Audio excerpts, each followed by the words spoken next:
Good morning everyone, welcome to exam orbit classes.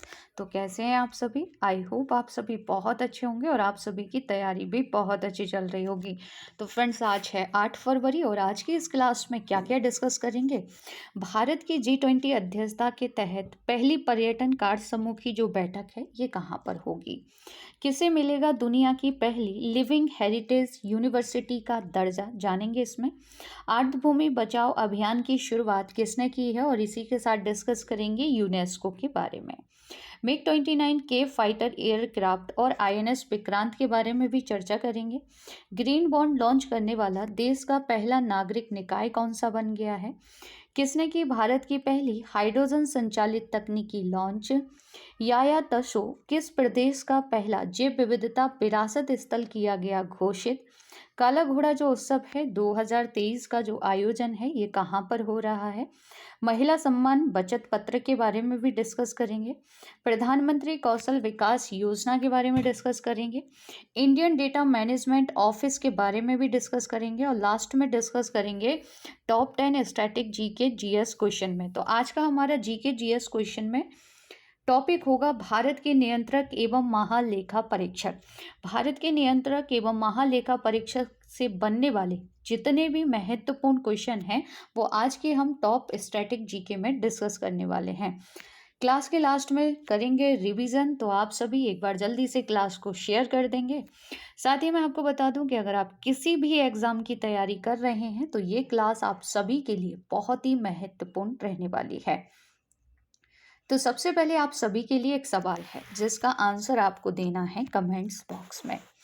Bharat की G20 अध्यक्षता के तहत पहली पर्यटन कार्य समूह की जो बैठक है ये कहाँ पर होगी। जयपुर, बेंगलोर, मुंबई या फिर कक्ष। इस सवाल का आंसर आपको मिलेगा क्लास के लास्ट में। तो आज के सेशन का फर्स्ट क्वेश्चन है कि किस यूनिवर्सिटी को दुनिया की पहली लिविंग हेरिटेज यूनिवर्सिटी का दर्जा प्राप्त होगा। बहुत ही महत्वपूर्ण क्वेश्चन है और आगामी परीक्षा में पूछे जाने की संभावना पूरी है। तो फ्रेंड्स, ये यूनिवर्सिटी है विश्व भारती यूनिवर्सिटी। डिस्कस करेंगे इस यूनिवर्सिटी के बारे में। तो सबसे पहले हम डिस्कस कर लेते हैं इससे संबंधित। देखिए, विश्व भारती यूनिवर्सिटी को अप्रैल मई 2023 तक यूनेस्को से दुनिया के पहले लिविंग हेरिटेज यूनिवर्सिटी का दर्जा मिलने की उम्मीद है। ये दर्जा कौन देता है तो याद रखेंगे यूनेस्को देता है। सामान्यतः यूनेस्को द्वारा विरासत का टैग अमूर्त स्मारक को दिया जाता है, लेकिन दुनिया में पहली बार किसी यूनिवर्सिटी को विरासत का टैग दिया जाएगा और ये यूनिवर्सिटी है हमारे भारत में। तो आइए जान लेते हैं इस यूनिवर्सिटी के बारे में, पूछा जा सकता है, न्यूज़ में है। बात की जाए विश्व भारती यूनिवर्सिटी की तो इसकी स्थापना 1921 में रविंद्रनाथ टैगोर द्वारा की गई थी। यह पश्चिम बंगाल के शांति निकेतन में स्थित है। यूनिवर्सिटी कहाँ पर है, राज्य का नाम आपसे पूछा जा सकता है। देखिए, क्वेश्चन पूछ लेगा कि विश्व भारती यूनिवर्सिटी या विश्व भारती विश्वविद्यालय किस राज्य या केंद्र शासित प्रदेश में स्थित है। तो आंसर क्या होगा, आंसर होगा पश्चिम बंगाल। इसकी जो स्थापना है वो किसके द्वारा की गई थी, रविंद्रनाथ टैगोर जी के द्वारा। मई 1922 में जब तक विश्व भारती सोसाइटी को एक संगठन के रूप में पंजीकृत नहीं किया गया था तब इसका नाम नोबेल पुरस्कार विजेता रविन्द्रनाथ टैगोर के नाम पर था। अब आप मुझे बताएंगे कि जो रविन्द्रनाथ टैगोर जी थे इन्हें नोबेल प्राइज से कब सम्मानित किया गया। इसका आंसर आपको देना है कमेंट्स बॉक्स में। वर्ष 1951 में केंद्रीय अधिनियम के माध्यम से केंद्रीय यूनिवर्सिटी का दर्जा इसे प्रदान किया गया। यही एकमात्र ऐसी यूनिवर्सिटी है जिसके कुलपति प्रधानमंत्री होते हैं। फ्रेंड्स, याद रखेंगे यूनिवर्सिटी बहुत ही महत्वपूर्ण है। ये एकमात्र भारत की ऐसी यूनिवर्सिटी है जिसके कुलपति कौन है, तो इसके कुलपति होते हैं प्रधानमंत्री। आगे डिस्कस करेंगे यूनेस्को के बारे में। तो पिक में आप सभी यूनेस्को के बारे में देख सकते हैं कि करके डिस्कस कर लेते हैं। यूनेस्को की जो स्थापना है वो 16 नवंबर 1945 को लंदन यूके में की गई थी। यूनेस्को का मुख्यालय पेरिस फ्रांस में है। यूनेस्को के वर्तमान में महानिदेशक है ऑड्रे अजोले। संगठन में 193 सदस्य हैं और 11 सहयोगी सदस्य इसमें शामिल हैं। विश्व धरोहर दिवस कब मनाते हैं, 18 अप्रैल। भारत में 40 यूनेस्को विश्व धरोहर स्थलों में 32 सांस्कृतिक हैं, 5 प्राकृतिक हैं और 1 मिश्रित है। मिश्रित कौन सी है? कंचनजंगा। कंचनजंगा कहाँ पर आता है? तो ये आता है आपका सिक्किम में। यूनेस्को की सूची में शामिल होने वाले पहले भारतीय स्थल कौन से हैं? तो फ्रेंड्स पहले पूछ लेता है और जो करंट के हैं वो पूछे जा सकते हैं। तो पहले याद रखेंगे अजंता, एलोरा की गुफाएं, ताजमहल और आगरा का किला 1983 में इन्हें शामिल किया गया। यूनेस्को वर्ल्ड हेरिटेज सूची में भारत के कुल कितने शहर शामिल हैं? 2, अहमदाबाद और जयपुर। किस शहर को यूनेस्को की क्रिएटिव सिटी नेटवर्क में शामिल किया गया है? तो श्रीनगर को शामिल किया गया है। साथ ही में याद होगा आप सभी को 2022 में डिस्कस किया था क्लास में, बड़नगर, सूर्य मंदिर मोडेरा और रॉक कट मूर्तियां उनाकोटी को भी यूनेस्को में शामिल किया गया है। तो अब आपसे क्वेश्चन एग्जाम में पूछा जा सकता है कि सूर्य मंदिर या मोडेरा का जो सूर्य मंदिर है ये किस राज्य या केंद्र शासित प्रदेश में स्थित है? तो याद रखेंगे ये आता है आपका गुजरात में। वडनगर भी कहाँ पर है? तो ये गुजरात में है। और रॉक कट मूर्तियां उनाकोटी ये आपको देखने को मिलेंगी त्रिपुरा में, जिसे यूनेस्को में शामिल किया गया है। यूनेस्को की फुल फॉर्म आप सभी याद रखेंगे, United Nation Educational, Scientific and Cultural Organisation. Friends अगर आप लोग पहली बार चैनल पर विजिट कर रहे हैं तो चैनल को सब्सक्राइब कर लीजिएगा, साथ ही बेल आइकन दबाना बिल्कुल ना भूलें, जिससे आप सभी को जो क्लास का नोटिफिकेशन है वो सबसे पहले मिल जाएगा। इस क्लास की जो पीडीएफ है वो आपको टेलीग्राम चैनल पर मिलेगी। टेलीग्राम पर जाकर आप सभी एग्जाम ऑर्बिट क्लासेस से आपको लोगो देखने को मिलेगा, और टेलीग्राम चैनल आप सभी जिन्होंने भी ज्वाइन नहीं किया है ज्वाइन कर लीजिए, क्योंकि जितनी भी पीडीएफ होंगी आपको वो सभी टेलीग्राम चैनल पर मिल जाएंगी। अगला सवाल है कि काला घोड़ा कला उत्सव 2023 का जो आयोजन है ये कहाँ किया जा रहा है? तो आप सभी जानते हैं कि काला घोड़ा जो उत्सव है ये महाराष्ट्र में मनाते हैं, और इसका आयोजन हो रहा है मुंबई में। 2023 का जो मनाया जा रहा है ये मुंबई में मनाया जा रहा है। डिस्कस करेंगे इस उत्सव के बारे में। तो देखिए यह एक आर्ट फेस्टिवल है महाराष्ट्र का। इसकी जो शुरुआत है वो काला घोड़ा संस्था द्वारा 1999 में की गई थी। इसे काला घोड़ा नाम इसलिए दिया गया क्योंकि यह दक्षिणी मुंबई इलाके में एक ऐसी जगह पर आयोजित किया जाता है जहां काले घोड़े की मूर्ति लगी हुई है, इसीलिए इस उत्सव को कहते हैं काला घोड़ा उत्सव। महाराष्ट्र के अन्य उत्सव कौन से हैं? कुछ प्रमुख फेस्टिवल हैं जो कि महाराष्ट्र में मनाए जाते हैं। पहला याद रखेंगे गुड़ी पड़वा। पोलो उत्सव भी कहाँ मनाते हैं? पोला। तो ये पोला जो उत्सव है ये भी महाराष्ट्र में मनाते हैं। यह एक फसल उत्सव है और पूरे महाराष्ट्र में विशेष रूप से ग्रामीण क्षेत्रों में यह मनाया जाता है। एलिफेंटा उत्सव। एलिफेंटा उत्सव हर साल फरवरी में आयोजित किया जाता है, और एलिफेंटा मुंबई के पास एक छोटा सा द्वीप है। अब ये द्वीप आपसे पूछा जा सकता है कि जो एलिफेंटा द्वीप है ये किस राज्य में स्थित है? महाराष्ट्र। कालिदास जो समारोह है ये प्रसिद्ध संस्कृत कवि और नाटककार कालिदास के सम्मान में नागपुर के रामटेक क्षेत्र में प्रतिवर्ष नवंबर के महीने में कालिदास समारोह आयोजित किया जाता है। आगे डिस्कस करेंगे कुछ एक्स्ट्रा फैक्ट, जैसे कि पहली बार जो जनजातीय शीतकालीन उत्सव की मेजबानी है ये किसने की? जम्मू कश्मीर। हरेली उत्सव कहाँ मनाते हैं? छत्तीसगढ़। हरेला कहाँ मनाते हैं? उत्तराखंड। सिर्फ एक मात्रा का फर्क है तो आप सभी याद रखेंगे, हरेली पूछे तो छत्तीसगढ़, हरेला पूछ ले तो उत्तराखंड। कृषि से संबंधित नुआखाई जो उत्सव है ये किस राज्य में मनाया जाता है? इसका आंसर आप सभी मुझे कमेंट्स बॉक्स में देंगे। जल्लीकट्टू कहाँ पर मनाते हैं? तो ये तमिलनाडु का प्रमुख फेस्टिवल है। अगला सवाल है कि आर्द्रभूमि बचाओ जो अभियान है इसकी शुरुआत किसने की है? तो फ्रेंड्स इस अभियान की शुरुआत गोवा में की गई, और इसकी शुरुआत की भूपेंद्र यादव ने। भूपेंद्र यादव कौन है? तो ये केंद्रीय पर्यावरण, वन और जलवायु परिवर्तन मंत्री हैं। इन्हीं के द्वारा गोवा में आर्द्रभूमि बचाओ अभियान की शुरुआत की गई। यह अभियान आर्द्रभूमि संरक्षण के लिए पूरे समाज के दृष्टिकोण पर आधारित है। आगे डिस्कस कर लेते हैं भारत में वेटलैंड साइट की संख्या, यानी कि आर्द्रभूमि की कुल संख्या वर्तमान में कितनी है? तो फ्रेंड्स याद रखेंगे वर्तमान में है 75। पिछले 9 वर्षों में भारत की करीब 49 यानी कि 49 वेटलैंड साइट को रामसर साइट में शामिल किया गया है। रामसर कहाँ पर है? तो ये ईरान में स्थित एक स्थान है जहाँ पर रामसर कन्वेंशन आयोजित किया गया। भारत की 13 लाख हेक्टेयर भूमि रामसर साइट के अंतर्गत आती है। भारत की जो सबसे बड़ी वेटलैंड है वो है सुंदरवन साइट। इस बार के वेटलैंड डे की जो थीम है यानी कि आर्द्रभूमि दिवस की थीम क्या है, तो it's time for wetland restoration इस बार की थीम है। अब आप बताएंगे कमेंट्स करके कि आर्द्रभूमि जो दिवस है ये कब मनाते हैं। अगला सवाल है कि या तसो किस राज्य या केंद्र शासित प्रदेश का पहला जैव विविधता विरासत स्थल घोषित किया गया है। तो फ्रेंड्स याद रखेंगे, ये पूछा जा सकता है कि ये क्या है, तो ये याद रखेंगे ये एक झील है। और ये झील कहाँ पर है, तो या तसो झील आती है लद्दाख में। तो इसे लद्दाख का पहला जैव विविधता विरासत स्थल घोषित किया गया है। तो दोनों ही तरह से आपसे क्वेश्चन पूछा जा सकता है। या तो पूछ लेगा कि किस केंद्र शासित प्रदेश का पहला जैव विविधता विरासत स्थल घोषित किया गया है, या फिर आपसे पूछ लेगा जीके जीएस मिला के कि या तसो झील किस राज्य या केंद्र शासित प्रदेश में स्थित है। तो फ्रेंड्स याद रखेंगे ये झील आती है लद्दाख में। आगे डिस्कस कर लेते हैं सिक्योर हिमालय परियोजना। ये इस समय सुर्खियों में बनी हुई है। तो फ्रेंड्स ये परियोजना क्या है, यह भारत सरकार के पर्यावरण वन और जलवायु परिवर्तन मंत्रालय की एक योजना है। इसे संयुक्त राष्ट्र विकास कार्यक्रम यानी कि यूएनडीपी के सहयोग से वर्ष 2017 में प्रारंभ किया गया।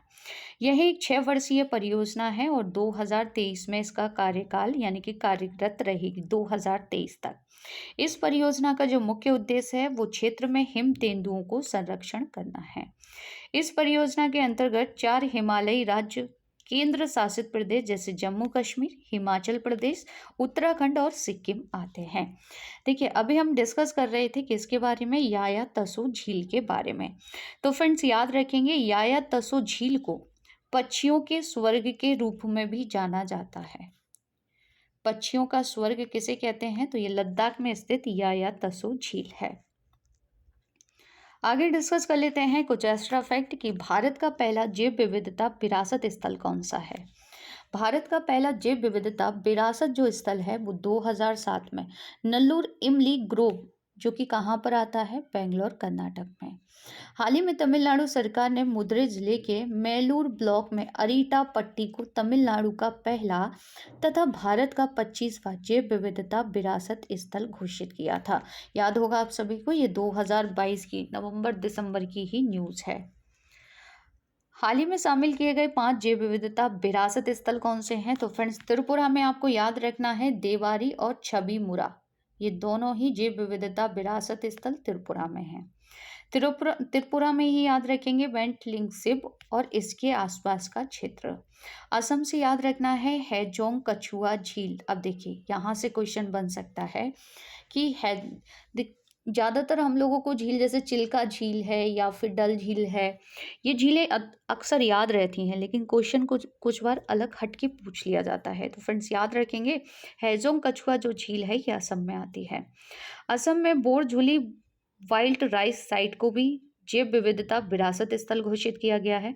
मध्य प्रदेश में अमरकंटक आप सभी को याद रखना है। मैप में आप सभी लद्दाख की लोकेशन देख सकते हैं फ्रेंड्स, ये है लद्दाख और लद्दाख के वर्तमान में उपराज्यपाल हैं राधा कृष्ण माथुर। अगला सवाल है कि किस कंपनी ने हैवी ड्यूटी ट्रकों के लिए भारत की पहली हाइड्रोजन संचालित तकनीकी लॉन्च कर दी है। तो फ्रेंड्स ये लॉन्च की है रिलायंस ग्रुप ने और इसकी लॉन्चिंग कहाँ की गई है, बेंगलोर कर्नाटक में। इसका अनावरण प्रधानमंत्री नरेंद्र मोदी जी द्वारा किया गया और इसका जो उपयोग है वो हैवी ड्यूटी ट्रकों में किया जाएगा। ग्रीन हाइड्रोजन नवीकरणीय ऊर्जा या लो कार्बन इमिशन से उत्पन्न हाइड्रोजन है। यह ईंधन का सबसे स्वच्छ रूप है। आगे डिस्कस कर लेते हैं रिलायंस से संबंधित कुछ एक्स्ट्रा फैक्ट। रिलायंस इंडस्ट्रीज के चेयरमैन यानी कि मुकेश अंबानी ने गुजरात के हजीरा में भारत का पहला और दुनिया का सबसे बड़ा कार्बन फाइबर प्लांट बनाने की घोषणा की है। रिलायंस इंडस्ट्रीज $100 अरब से अधिक का वार्षिक राजस्व दर्ज करने वाली पहली भारतीय कंपनी भी बन गई है। Reliance industry limited intra day trade में 19 लाख करोड़ रुपए के बाजार मूल्यांकन के मार्क को छूने वाली पहली भारतीय कंपनी भी बन गई है। रिलायंस इंडस्ट्री लिमिटेड के वर्तमान में सीईओ मुकेश अंबानी हैं। संस्थापक धीरूभाई अंबानी हैं। स्थापना 8 मई 1973 महाराष्ट्र में हुई थी और इसका जो मुख्यालय है यानी कि हेडक्वार्टर मुंबई में है। नेक्स्ट क्वेश्चन है कि नेवल लाइट कॉम्पैक्ट एयरक्राफ्ट जिसका नाम है MiG-29 के फाइटर एयरक्राफ्ट किस एयरक्राफ्ट कैरियर INS पर सफलतापूर्वक उड़ान इसने भरी है? तो फ्रेंड्स इसने उड़ान भरी है किस पर? INS विक्रांत पर। तो ये इस समय सुर्खियों में है, तो आपसे पूछा जा सकता है। देखिए MiG-29 जो विमान है ये भारत ने किससे खरीदा है? तो भारत ने इसे खरीदा है किससे? रसिया से। तो ये आप सभी याद रखेंगे। और इसने सफलतापूर्वक जो उड़ान भरी है या पहली लैंडिंग जो इसकी टेक ऑफ सही से की गई है वो INS विक्रांत से। ठीक है, भारत के पहले स्वदेशी एयरक्राफ्ट कैरियर INS विक्रांत। याद होगा आप सभी को INS विक्रांत को प्रधानमंत्री नरेंद्र मोदी जी ने 2 सितंबर 2022 को कोची शिपयार्ड में भारत के पहले made in India aircraft carrier INS Vikrant को नौसेना में शामिल किया था।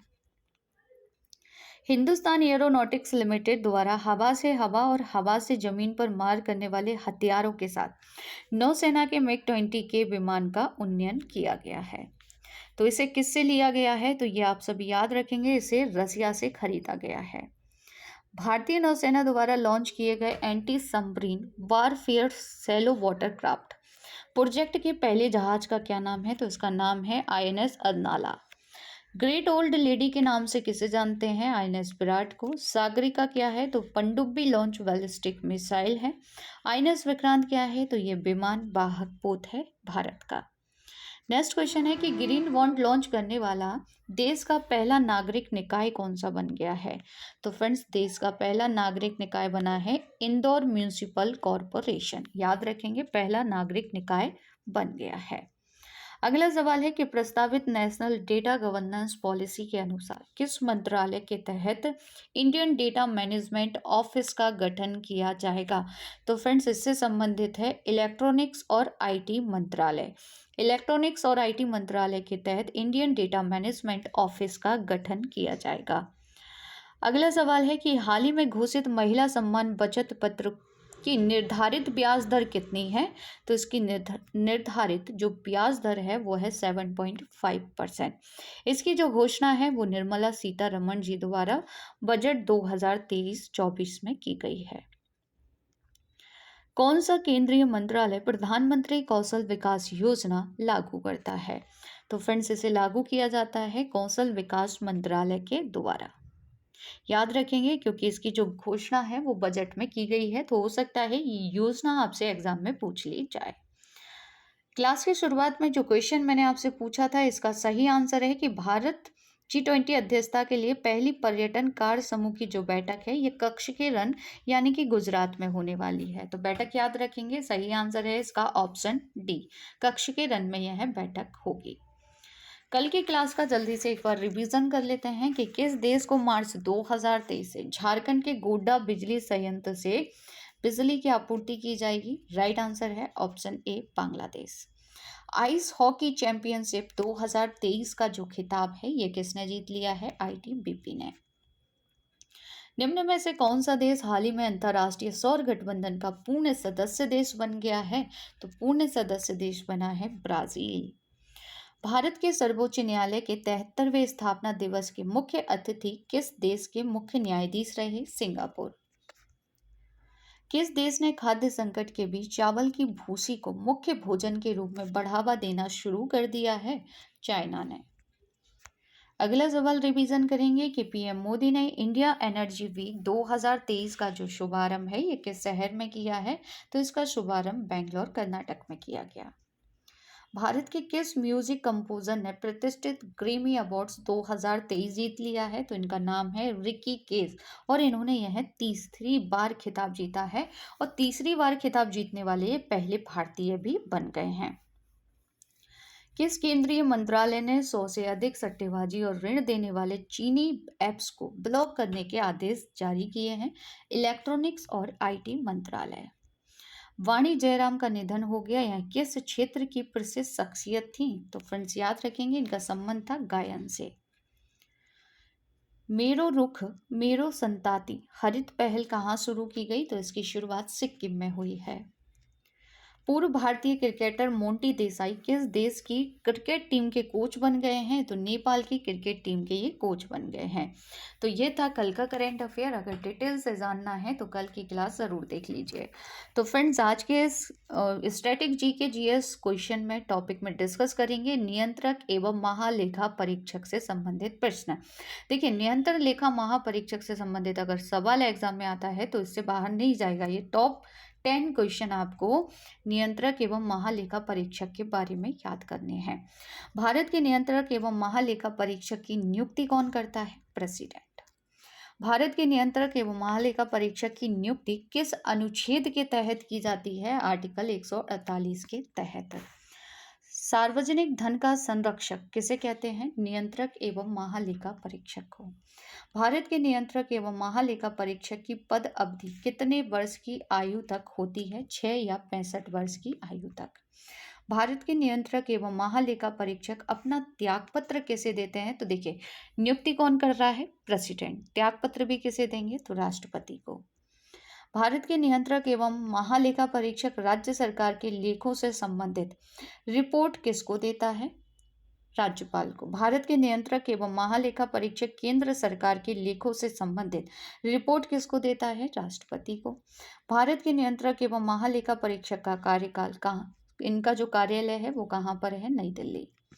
वर्तमान में भारत के नियंत्रक एवं महालेखा परीक्षक कौन है? गिरीश चंद्र मुर्मू। भारत के प्रथम नियंत्रक एवं महालेखा परीक्षक कौन थे? बी नरहरि राव। तो फ्रेंड्स, ये टॉप 10 क्वेश्चन आपको याद रखना है और फुल फॉर्म पूछ लेता है कैग का, तो याद रखेंगे controller and auditor general of India, ये इसका फुल फॉर्म होगा कैग का। कल के सेशन में आपसे जो सवाल पूछे गए थे उनके आंसर देखेंगे। विश्व स्तरीय कयाकिंग कैनोई अकादमी कहाँ बनेगी? उत्तर प्रदेश में। नेक्स्ट क्वेश्चन है कि राष्ट्रपति द्रौपदी मुर्मू ने किस राज्य में 2 मंदिरों के लिए प्रसाद परियोजना की आधारशिला रखी? सही आंसर था option D, Telangana. Brothers of India नामक समूह की स्थापना किसने की थी? तो इसका सही आंसर था option A, Annie Besant. Meghdoot की रचना किसने की है? तो इसका सही आंसर था ऑप्शन बी, कालिदास। अब आप सभी के लिए कुछ सवाल हैं जिनके आंसर आपको देने हैं कमेंट्स बॉक्स में। पहला सवाल है कि किस देश ने शांति सैनिकों के खिलाफ अपराधों के लिए जवाबदेही को बढ़ावा देने के लिए ग्रुप ऑफ फ्रेंड्स लॉन्च किया है? निम्न में से किस स्पेनिश टेनिस खिलाड़ी को 5वीं बार पुरुष अंतर्राष्ट्रीय टेनिस महासंघ विश्व चैंपियन 2022 नामित किया गया? जैव विविधता संरक्षण अधिनियम का संबंध किससे है? देश और राजधानी का निम्नलिखित में से कौन सा जोड़ा सही नहीं है? तो फ्रेंड्स, इन सभी के आंसर आपको देने हैं कमेंट्स बॉक्स में। आज का ये सेशन आप सभी को कैसा लगा कमेंट्स करके ज़रूर बताइएगा। अगर क्लास अच्छी लगी हो तो क्लास को ज़्यादा से ज़्यादा शेयर कीजिएगा, लाइक कीजिएगा और चैनल को सब्सक्राइब ज़रूर कर लीजिएगा। मिलते हैं नए सेशन में एक नए टॉपिक के साथ। तब तक के लिए जय हिंद, जय भारत।